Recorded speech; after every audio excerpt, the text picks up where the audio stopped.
Hello, sports fans and football fans, USFL. Well, we have seen the first week of the USFL. It's in the books.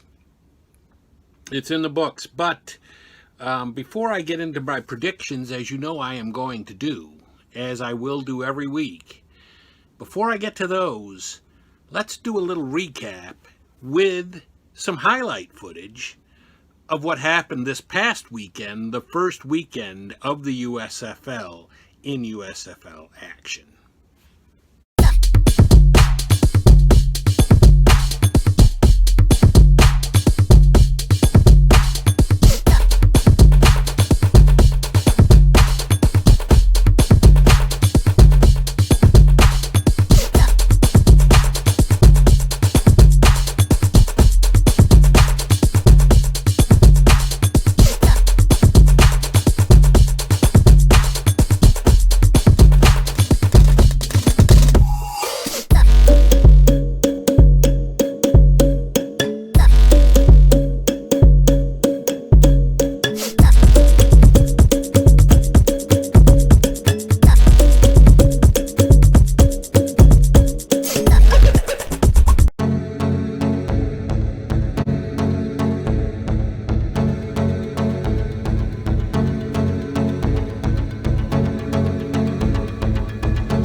All right, so let's get into the picks portion of the show. But before I get into the picks portion, I just want to discuss a couple of takeaways that I had from this week's games, this past weekend's games.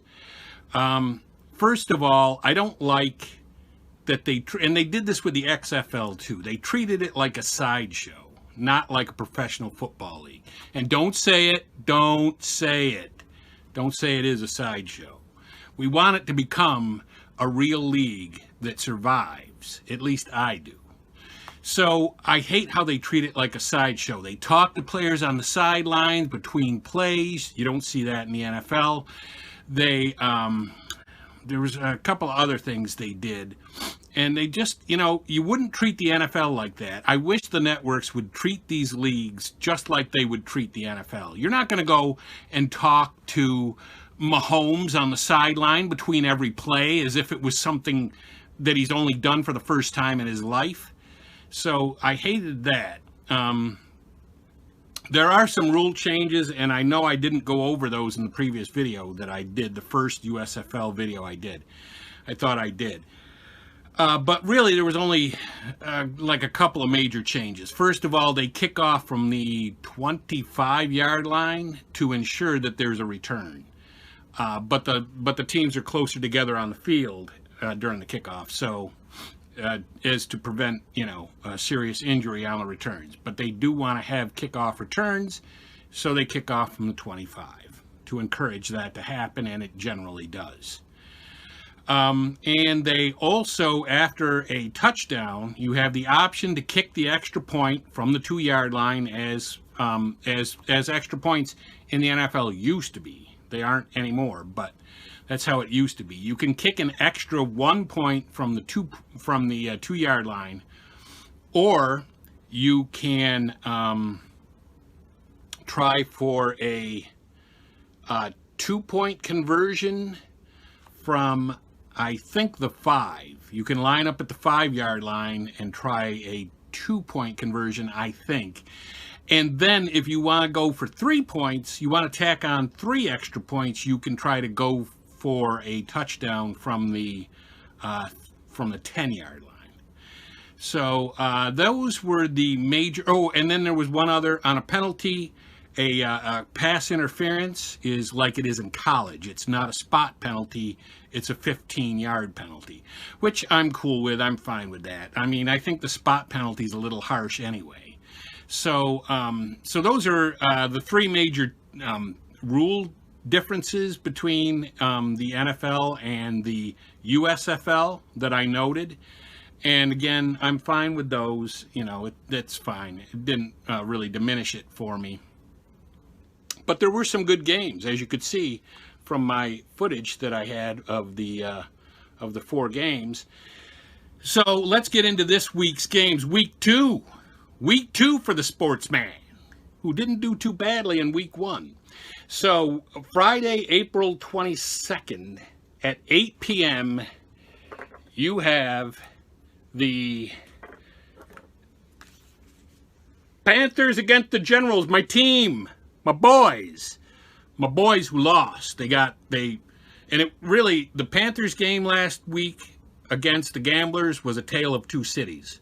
The first half was I don't want to say it was all Gamblers, but I mean they had a 17-0 lead at halftime, and then the Panthers shut them down from then on and scored 12 points of their own, but ended up losing 17-12.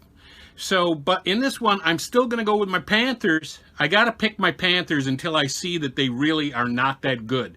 They didn't look that good against the Gamblers, but, the Generals, we'll see. But the Generals had a lead, I believe, in their game against the Stars, and they ended up losing. So, we'll see if the Panthers can take them down. I'm betting on it. No, I'm not really betting on it, but I'm kind of, in my own head, I'm betting on it. So then you got the Saturday, April 23rd. There's 2 games that day. The first one is going to be, and again, I'm using makeshift helmets here. The first one is going to be Pittsburgh against the Stars. Like this is not probably what the original Pittsburgh Maulers look like, but I don't have a Pittsburgh Maulers helmet, so just make a mental note, if you didn't last week, this is the Maulers. And this, of course, is the Stars, although it looks a little different in the new iteration of the USFL. But anyway, in this game, I'm going to go with Philadelphia. I know that they lost against the Breakers, but that was a heartbreaking loss, and they looked pretty good. I mean, the Breakers really only beat them. Let's be honest. They only beat them because they had a pick 6. So I'm going to go with the Stars in that one. And then the second game on Saturday, April 22nd at 7 p.m. That first game was at noon. But at 7 p.m., you have the Birmingham Stallions against the Houston Gamblers. And in this one, I'm going to go with Birmingham. Again, we don't really have a lot to go on, but I'm going to say pick the Birmingham Stallions in that one. The Gamblers, they only scored 17 points against the Panthers, and they didn't score at all in the second half. So I'm going to go with Birmingham there because Birmingham I mean, they scored 28 points, 28 maybe, yeah, 28 points in their opening game. And then that leaves us with the final game, and the final game is going to be on Sunday, April the 24th at 3 p.m., and that is going to be the New Orleans Breakers and the Tampa Bay Bandits. And in this one, I'm going to go with Tampa Bay, take the Bandits in this one. The sportsman said it, take the Bandits. The Breakers, again, as I mentioned, they beat the Stars in the opening week, but they did it because they had a pick six, and you're not always going to be able to rely on that kind of great defense, unless they really do have that great of a defense, but, you know, we'll have to see. So those are my picks. What do you guys think? Leave a comment below. Give me a thumbs up for the video, and be on the lookout for next week's picks, USFL picks by the Sportsman Z, who is riding the wave. Riding the wave. But anyway, that's going to be it for me, Sportsman Z. Bob Zolke, signing off.